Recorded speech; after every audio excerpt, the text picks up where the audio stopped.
Hey, yo, what's up? Listen, it's been a hot minute. I do apologize, my Redskins brothers and sisters.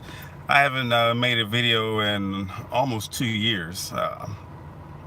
Work got in the way, personal life. Still a Redskins fan, like many of y'all. But look, make this video short because I gotta get ready to get back to work. I just want to talk about this fucking blowout from the other day.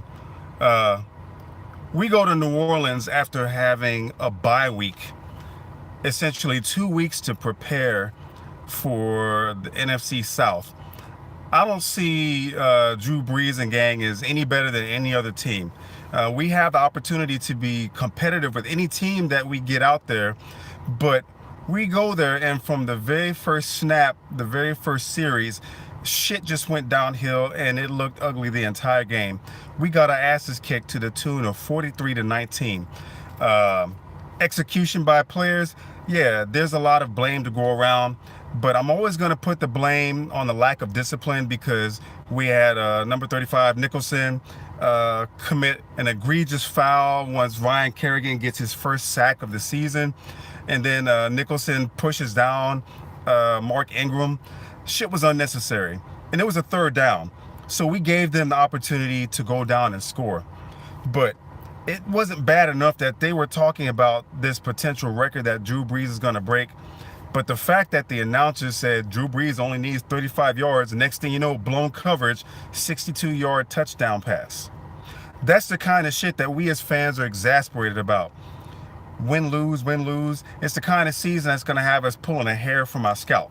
And you already see me. I'm bald already.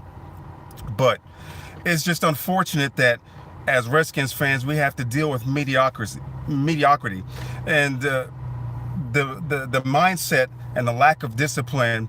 It's a trickle down effect. Now, I'm not the kind of fan that's going to blame Dan Snyder. Yeah, he used to meddle in the past, but I look at it from a broad perspective of spending $850 million to $900 million for a football team. You're going to want your hands in every bit of success. So I put nothing on Dan Snyder in the past, especially when we had Jim Zorn and he brought in the coach Sherman and he undermined Zorn. That's all on him. But ever since Shanahan was the coach, Dan Snyder decided to step back. So we need to stop blaming Dan Snyder. Bruce Allen is a bit of blame for him, but as one of my friends on a Facebook channel for Redskins, he said, Bruce Allen has done a pretty good job of keeping us at a manageable salary cap because we used to be trash in the past and always had issues being able to try to sign players that we need for long-term contracts. We don't have to worry about that anymore. But again, to go through a bye week and have the kind of disaster that happened, and again, primetime football, Monday Night Football,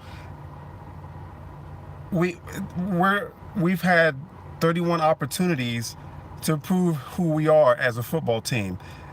And we've lost 26 times out of those 31 attempts at Monday Night Football.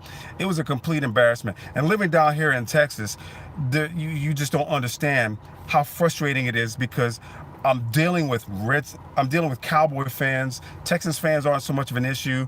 Oakland fans, Green Bay Packer fans, but fucking Cowboy fans. If you come to Texas, if you've ever been to Texas, you'll know the one thing. Even Mexicans that cross over legally, they come across the border and they're like, "Go Cowboys." Nothing against Mexicans because I'm married into a Mexican family. There's no issues with that. But Cowboy fans are so fucking obnoxious, and when we lose, we hear the most chirping from them, especially when they lose. But from a coaching perspective, Jay Gruden is trash. I haven't liked Jay Gruden since he came along, and I don't want to beat a dead horse, but the whole handling of RG3, just the way the team was run. Yeah, we have one NFC East championship under him, but 5 years, and every time we lose, we hear the same bullshit from Jay Gruden. And I have a problem with that. The lack of discipline, the fire that he doesn't put under the players to perform at the highest level, to give the fans what they deserve. And that's a quality win. I wasn't excited when we beat Arizona the first game because I got Sam Bradford as a quarterback. When you beat a bad quarterback, you can't brag about that. Yeah, I'll take the win, but we beat a bad team. The only highlight of the team is Larry Fitzgerald. That's the only highlight. So again, we basically beat Larry Fitzgerald. And then we come out and lose to the Colts. We beat Green Bay with a hobbled Aaron Rodgers. So again, I'll take the win. But this could have really tested our mettle and shown the rest of the NFL who we are as a football team. And after 2 weeks of no preparation or poor preparation, this is the result. 4 quarters of terrible football, terrible execution all around. Again, there's blame for the players, as I mentioned, but I blame the coaches.